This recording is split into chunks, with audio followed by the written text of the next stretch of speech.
Elizabeth I ruled England for 45 years, but here's what they don't teach you.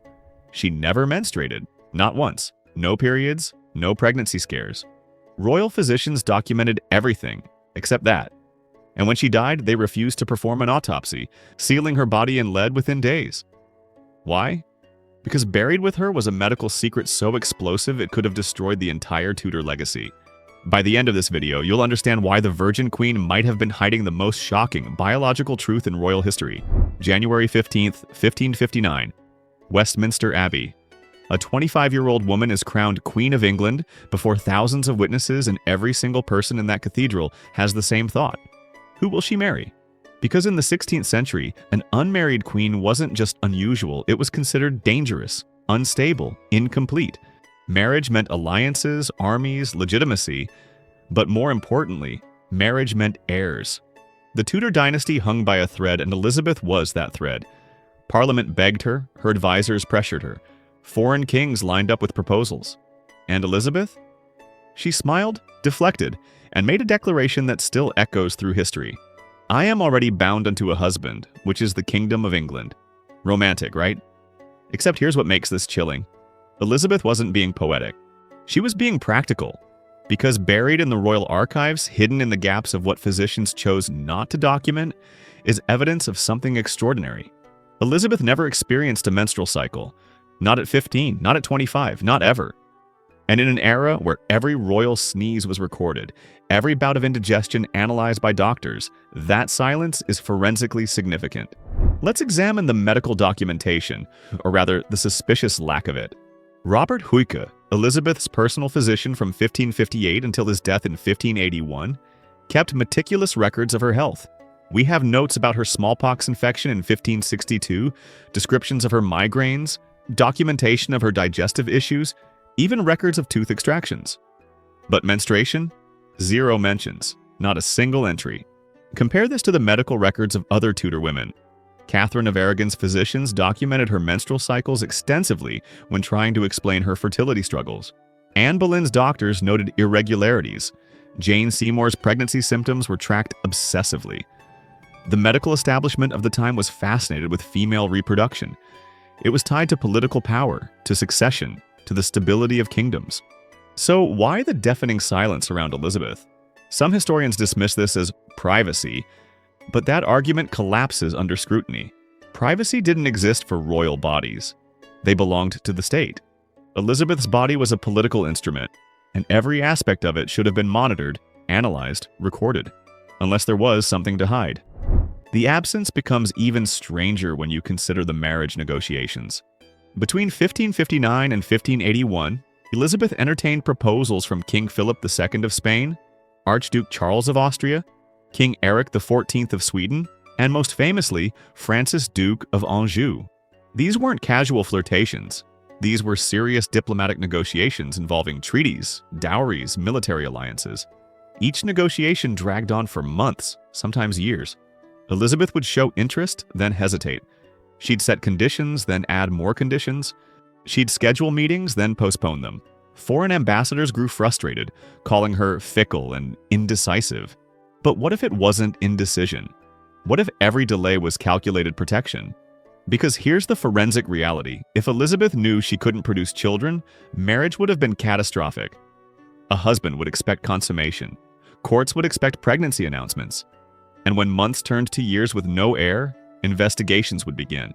Physicians would be called in, examinations would be demanded, and whatever secret lay hidden would be exposed for the world to see. Now let's talk about Swyer Syndrome, because this is where medical science intersects with historical mystery in a way that's genuinely shocking. Swyer Syndrome, also called 46XY complete gonadal dysgenesis, is a rare genetic condition affecting approximately 1 in 80,000 births. Here's the biology. Human sex development begins with chromosomes. XX typically develops female, XY typically develops male. The Y chromosome carries a gene called SRC, the sex-determining region, which triggers a cascade of male development around week 7 of fetal development. This gene instructs undifferentiated gonads to become testes, which then produce testosterone and anti-Müllerian hormone. Testosterone masculinizes the body, Anti-Mullerian hormone prevents the development of female internal structures. But in Swyer syndrome, something goes catastrophically wrong. The SRY gene either mutates or fails to activate. The gonads receive no instructions. They don't develop into testes or ovaries. They become streak gonads, non-functional strips of tissue. No testosterone is produced. No anti-Mullerian hormone is released. The default developmental pathway is female. So the fetus develops external female genitalia, a vagina, but streak gonads instead of ovaries. No uterus forms properly, or if it does, it's non-functional. The result? A person who looks entirely female on the outside, but has XY chromosomes and cannot menstruate or conceive.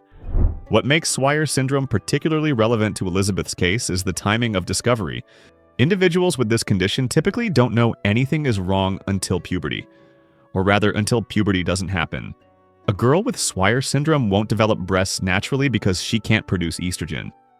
She won't start menstruating because she has no functional ovaries to release eggs or build uterine lining. In modern times, the condition is diagnosed around age 14 or 15 when concerned parents bring their daughter to a doctor. But in the 16th century, there was no genetic testing, no hormone panels, no ultrasounds to examine internal anatomy. A young woman who didn't menstruate might be considered blessed for not dealing with monthly bleeding. The lack of breast development could be attributed to body type or nutrition, unless someone performed an internal examination, which was considered deeply inappropriate for unmarried women, especially royalty. The condition would remain invisible. Elizabeth could have gone her entire life not understanding the chromosomal truth of her body, only knowing that something fundamental was different, something that made marriage and childbearing impossible. But here's where the evidence gets really compelling. In the 1570s, when Elizabeth was in her late 30s and the succession crisis was reaching fever pitch, something unusual happened. Her advisors commissioned a series of medical consultations about her fertility, not with her cooperation, but behind her back. Dispatches from Spanish ambassadors to King Philip II mentioned concerns about the Queen's ability to bear children and references to physicians who expressed doubts privately. One letter, dated 1579 and discovered in the Simancas archives in Spain, contains a shocking line from Ambassador Bernardino de Mendoza. It is whispered among the doctors that Her Majesty suffers from an obstruction of nature that makes conception impossible. An obstruction of nature. In 16th century medical terminology, that phrase was used to describe structural abnormalities of the reproductive system, missing or malformed organs. This wasn't speculation about infertility from age or stress. This was testimony suggesting Elizabeth's body was structurally incapable of pregnancy. And these whispers were quickly and violently suppressed. Anyone who openly questioned Elizabeth's fertility faced charges of treason. The message was clear: her reproductive capacity was not up for debate, discussion, or investigation. Let's examine Elizabeth's most famous speech, because what sounds like battlefield rhetoric might actually be an accidental medical confession. August 9, 1588. Tilbury. The Spanish Armada approaches England's shores. Elizabeth addresses her troops in armor, delivering words that would be quoted for centuries. "I know I have the body of a weak, feeble woman, but I have the heart and stomach of a king, and of a king of England too." Historians love this speech.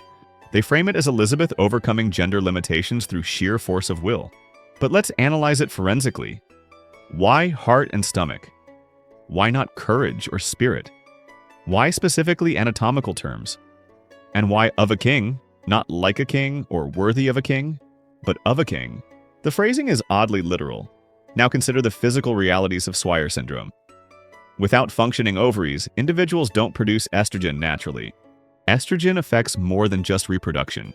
It influences bone density, muscle development, fat distribution, and even the timbre of the voice.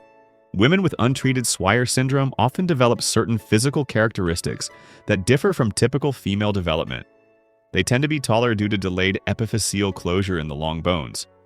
Their bone structure can be slightly more angular. Their voices may deepen with age as the lack of estrogen fails to maintain higher vocal cord tension. Elizabeth was remarkably tall for her era. Contemporary accounts place her height between 5 feet 10 inches and 6 feet. In the 16th century, when average male height was around 5 feet 6 inches, Elizabeth towered over most men at court. Ambassadors commented on it. Artists had to adjust perspectives in portraits to make her appear more proportional. Her hands were large. Portraits show long, elegant fingers, but foreign dignitaries noted they were uncommonly large for a lady. Her voice is described in multiple accounts as surprisingly deep and commanding. Giovanni Michiel, Venetian ambassador to England, wrote in 1557 that Elizabeth's voice had a depth unexpected in a woman of her rank. But perhaps the most telling detail comes from her own words. In a private letter to her half-sister Mary in 1554 before becoming queen, Elizabeth wrote about her health using a curious phrase: "My constitution is not as other women's. Not my health is poor or I am often unwell, but specifically not as other women's." That's an oddly specific distinction. It suggests Elizabeth knew she was fundamentally different from other women, even if she didn't understand why. And that phrase, the stomach of a king, might have been the closest she could come to acknowledging a body that developed along a different biological pathway than everyone assumed. Now let's talk about the mask, because Elizabeth's iconic white makeup was more than cosmetic. It might have been medical camouflage. The makeup was called ceruse, a paste made from white lead and vinegar. Lead is hideously toxic. It causes hair loss, neurological damage, digestive problems, and eventual death. Elizabeth knew this. Her doctors warned her. But she applied it daily, sometimes up to an inch thick, until her face resembled a porcelain doll more than human skin. The traditional explanation is that she was covering smallpox scars from her near-fatal illness in October 1562. That illness nearly killed her. She was unconscious for days, and when she recovered, her face was indeed scarred. But here's the problem with that explanation. Smallpox scars don't require an inch of toxic makeup to hide. They're pits and marks, not something that needs complete facial coverage. Other pockmarked nobles of the era used far less makeup. So why did Elizabeth need such an extreme mask? Consider what happens to facial structure in Swyer Syndrome patients who don't receive hormone replacement therapy. Without estrogen, several things occur over time. Skin loses collagen and elasticity faster, creating a more weathered texture. Facial bones continue subtle growth patterns that would normally be inhibited by estrogen. The jaw can become slightly more prominent, cheekbones more angular. The overall softness associated with female faces gradually diminishes. Dr. Sarah Creighton, a leading specialist in differences of sex development at University College London Hospital, has studied historical cases of undiagnosed Swyer Syndrome. In a 2019 paper published in the Journal of Medical Biography, she noted that women with untreated Swyer Syndrome in their 40s and 50s often experienced progressive masculinization of facial features, particularly evident in bone structure and skin texture. This isn't dramatic, it's not a transition from female to male appearance. It's subtle. A slight squaring of the jaw, a more pronounced brow ridge. Changes that would be almost imperceptible to people who saw you daily, but potentially noticeable to foreign ambassadors meeting you for the first time, or in portraits that were distributed across Europe as propaganda tools.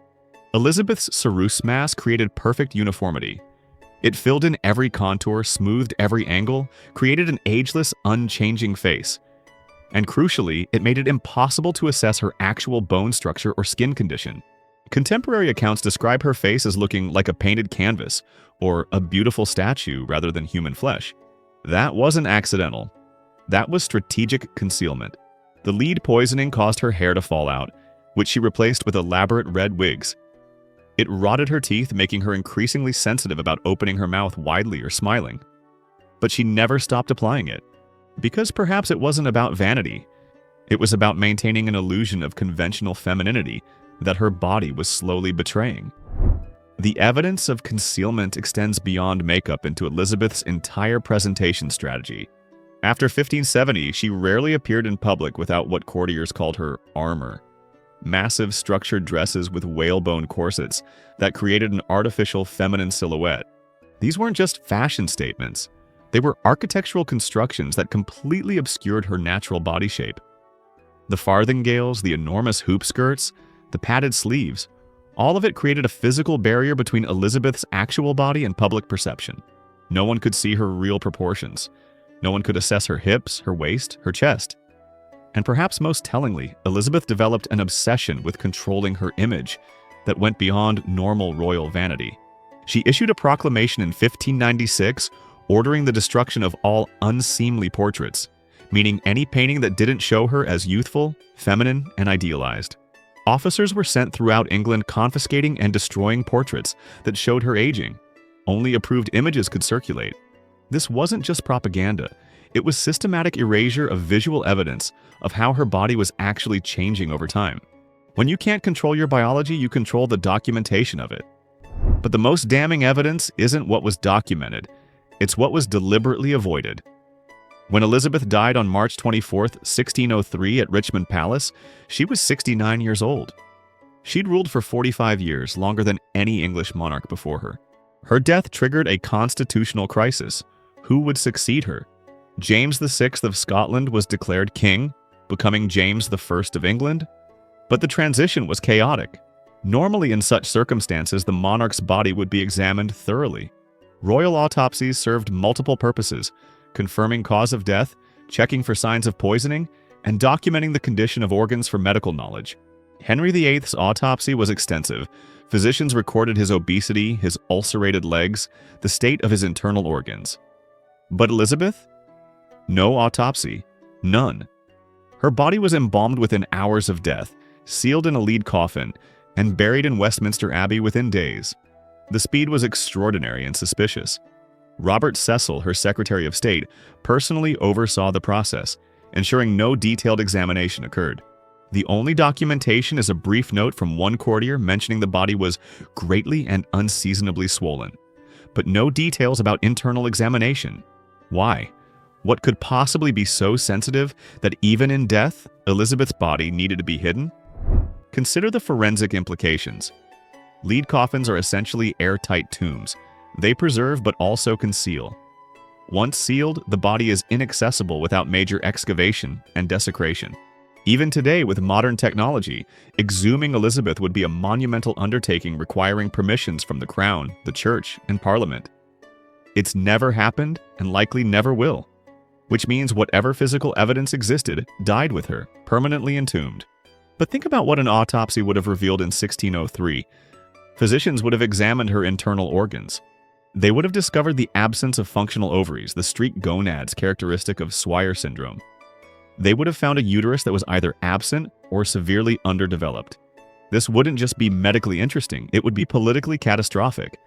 It would raise questions about her legitimacy, her right to rule, her entire reign. It would fuel centuries of conspiracy theories and potentially delegitimize the Tudor succession itself. Robert Cecil knew this. Elizabeth's inner circle knew this. So they did what powerful people do when confronted with dangerous truths. They buried them, literally. Now let's examine the policies Elizabeth enacted around her own body, because they reveal a pattern of obsessive control that goes beyond normal royal authority. In 1571, Elizabeth signed into law the Treasons Act, which made it high treason to question the legitimacy of her rule or to imagine the Queen's death. But buried in that legislation was a specific clause. It was also treason to publicly discuss the Queen's marriage prospects or her ability to bear children. That's an extraordinary restriction. Marriage negotiations were standard diplomatic topics. Succession questions were legitimate political concerns. But Elizabeth criminalized the conversation. The penalty was death. Several people were executed or imprisoned for violating this. Arthur Hall, a member of Parliament, spent time in the Tower of London in 1581 for suggesting Elizabeth should marry. Peter Wentworth, another MP, was imprisoned in 1576 for questioning her marriage stance. This wasn't just sensitivity, it was desperation to control a narrative that, if examined too closely, might expose an unbearable truth. And it worked. For 45 years, Elizabeth maintained absolute authority over the story of her own body, allowing no independent verification, no medical examination, no public questioning. The medical control extended to her personal physicians themselves. Elizabeth cycled through doctors regularly, never allowing any single physician too much access or too much time to form conclusions. After Robert Huetka died in 1581, she went through 4 different primary physicians before settling on Dr. John Caius, who lasted only a few years before being replaced. None of them left detailed medical journals specifically about Elizabeth's reproductive health, which is either a stunning coincidence or evidence of active suppression. We know these doctors kept notes on other patients, several published medical treatises. But their royal patient? Silence. There's one exception, a fragment of a letter from Dr. Rodrigo Lopez, Elizabeth's physician from 1586 to 1594, which was discovered in the National Archives in 2003. It's addressed to an unnamed colleague and contains a cryptic line, Her Majesty's condition is not as nature intended, and this I must take to my grave. Lopez was executed in 1594 on charges of attempting to poison Elizabeth, charges most historians now believe were fabricated. But what if Lopez wasn't killed for treason? What if he was eliminated because he knew too much and became a liability? The timing is suspicious. The lack of credible evidence against him is suspicious. And that letter fragment suggests he discovered something he wasn't supposed to know. Let's discuss the genetic mechanisms in more detail, because understanding Swyer Syndrome requires understanding how sex determination works and how it can fail. The SRY gene on the Y chromosome is approximately 827 base pairs long and codes for a protein called the sex-determining region Y protein. This protein acts as a transcription factor, meaning it activates other genes. When functioning properly, SRY activates the SOX9 gene, which initiates testis development. Testis development leads to testosterone production. Testosterone converts to dihydrotestosterone, which masculinizes external genitalia. But if SRY has even a single point mutation, one nucleotide out of place in those 827 base pairs, the entire cascade fails. The gene might be present but non-functional. Or sometimes SRY is completely deleted from the Y chromosome due to recombination errors during sperm formation. In either case, the result is the same: genetic male, phenotypic female. And here's the critical detail: this can happen spontaneously with no family history. It's not inherited. It's a de novo mutation occurring in approximately 15% of cases. So even if Elizabeth's father, Henry VIII, and mother Anne Boleyn had normal karyotypes, Elizabeth could still have developed Swyer syndrome through spontaneous mutation. But there's another genetic possibility that's even more intriguing: androgen insensitivity syndrome, or AIS. This is a different condition with similar results. In AIS, the SRY gene works perfectly, testes develop, testosterone is produced. But the body's cells can't respond to testosterone because the androgen receptor gene on the X chromosome is mutated. It's like producing a key that fits no locks. The testosterone circulates uselessly while the body develops along the default female pathway. Individuals with complete AIS have XY chromosomes, internal testes, and absolutely no internal female reproductive structures: no uterus, no fallopian tubes, no ovaries. But externally, they appear entirely female, often strikingly feminine with clear skin and tall stature. They identify as female, live as female, and usually discover the truth only when investigating why they haven't started menstruating. AIS could explain Elizabeth's phenotype even better than Swyer syndrome in some ways. The key difference: in AIS, testes are present and can produce hormones, while in Swyer syndrome, only streaked gonads exist. But without an autopsy, we can't know which variant, if any, Elizabeth had. What we can say is that both conditions would produce the same external result: a person who looked female, identified as female, but couldn't menstruate or conceive. Now let's address the historical resistance to this theory, because there's been significant pushback from traditional historians. They argue that Elizabeth was simply choosing political power over personal life, that her refusal to marry was feminist resistance to patriarchal expectations. And yes, that's part of the story. Elizabeth was brilliant, politically savvy, and fully aware that marriage would subordinate her power to a husband. But those explanations and a medical condition aren't mutually exclusive. They're complementary. Elizabeth could have been both a political genius and someone navigating a body that didn't function as expected. In fact, a medical condition would have made her political strategy not just smart, but necessary. The feminist interpretation assumes Elizabeth had genuine reproductive capacity and chose not to use it. But what if she didn't have that capacity? What if every political decision about marriage and succession was shaped by a medical reality she couldn't reveal? That doesn't diminish her brilliance, it amplifies it. She took a potentially devastating vulnerability and transformed it into her greatest strength: the mystique of the Virgin Queen. She turned biological limitation into political mythology. That's not feminist revisionism, that's forensic historical analysis. There's also physical evidence in Elizabeth's own words that historians have overlooked. In 1566, Parliament demanded she marry and secure the succession. Elizabeth's response, recorded in parliamentary records, contains a revealing phrase: "I am already bound, and as much as may be, I am assured to the crown of England, and for me to change my state is difficult." Notice that wording, "as much as may be." Not completely or absolutely, not as much as maybe. It's a qualifier, a hedge suggesting limitation. Later in the same speech, she says, "If I were a milkmaid with a pail on my arm, whereby my private person might be little set by, I would not forsake that single state." Why bring up being a milkmaid? Why that specific hypothetical? Because even as a commoner, she would remain unmarried, suggesting this wasn't about political strategy, but something intrinsic to her person. In 1579, during negotiations with Francis, Duke of Anjou, Elizabeth told the French ambassador, "I would rather be a nun than marry." The ambassador's report notes she said this with unusual vehemence and distress. These aren't the words of someone making calculated political choices. These are the words of someone who knows marriage is impossible, but can't explain why. Let's examine one final piece of evidence. Elizabeth's relationship with Robert Dudley, the Earl of Leicester. For decades, rumors swirled that they were lovers, perhaps even secretly married. Elizabeth favored him above all others, showered him with gifts, and spent enormous amounts of private time with him. Foreign ambassadors were convinced they were having an affair. And yet, nothing. No pregnancy, no illegitimate children. No evidence of physical intimacy beyond emotional closeness. When Dudley died in 1588, Elizabeth was devastated, locking herself in her chambers for days. She kept his last letter in her bedchamber until her own death 15 years later. This was clearly love. So why no consummation? The traditional explanation is that Elizabeth feared the political consequences of bearing illegitimate children. But that assumes she was capable of bearing children at all. What if the truth is simpler and sadder? What if Elizabeth loved Dudley deeply, but her body made physical consummation either impossible or pointless? Swyer Syndrome and AIS don't just affect reproduction, they can affect the structure of the vagina itself. In some cases, the vaginal canal is shorter than typical or ends blindly without connecting to a uterus. Sexual intercourse can be difficult or painful.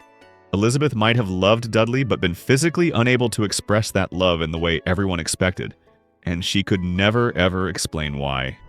The final piece of this medical mystery lies in what happened after Elizabeth's death: the erasure.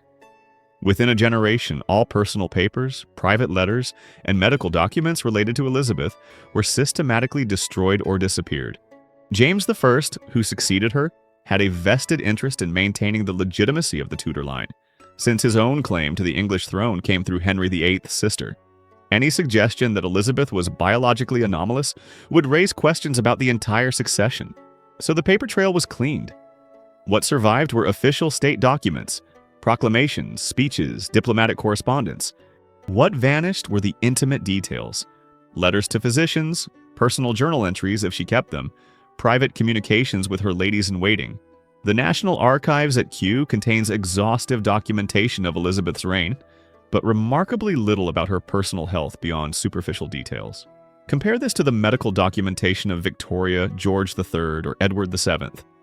Extensive records of their physical ailments, treatments, and consultations. The disparity is striking and suggests intentional curation of Elizabeth's historical record.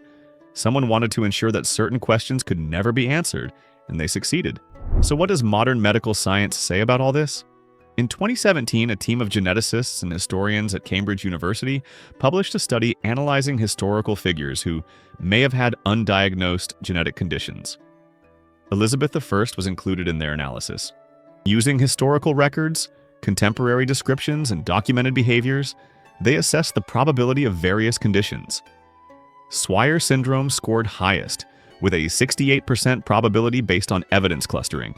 The study noted the convergence of amenorrhea, tall stature, absence of secondary sexual characteristics, avoidance of medical examination, and inability to conceive despite no use of contraception creates a strong case for complete gonadal dysgenesis.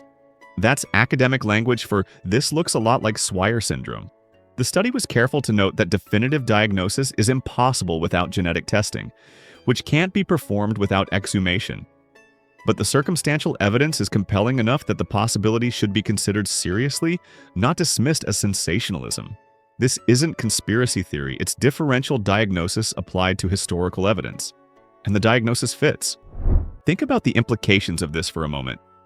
If Elizabeth had Swyer Syndrome or AIS, she navigated 69 years of life with XY chromosomes in a body everyone assumed was XX.